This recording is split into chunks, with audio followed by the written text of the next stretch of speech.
Hey everyone, meteorologist Lauren Rautenkranz here. We have our 11 a.m. advisory from the National Hurricane Center. And remember, this is our big update at 11 with new track and new intensity forecast. And what we have is a Category 4 hurricane, but don't get caught up on the verbiage of Category 4 versus Category 5. It's a 1 mile per hour difference, basically, for this thing to be a Category 5 storm. We still have a major, very powerful and dangerous storm that is just ravaging the Grand Bahama Island, and it's just inching towards the west at about 1 mile per hour. So it's essentially putting on the brakes before it slowly makes that turn towards the north. Since it is sitting over those warm waters for such a prolonged period of time, that means that, yes, the waters are going to become cooler thanks to upwelling. So that's why we're seeing an increase in pressure and a decrease in the winds. It is still expected to be a major hurricane by the time it passes off the Jacksonville coast, particularly Jacksonville Beach, about 70 miles as we head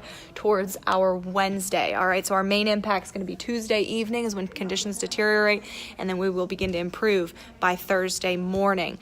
Watches extended along the coastal area in southeast Georgia, so Camden and Glenn counties, and I do know there are already mandatory evacuations for areas up that way. Make sure you know your zone.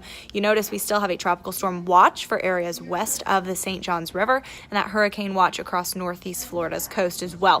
Farther to our south, those watches are becoming warnings. That's forecast. Don't worry if you see the watches turn into warnings. That just means the time of impact is getting closer. Next big update from the National Hurricane Center will be at 2 o'clock, and then that full track and intensity forecast will be at 5 o'clock on our Monday evening. Tim Deegan, Steve Fundero later will have all of that for you. Until then, Mike and I will be here in the Weather Center tracking the latest updates.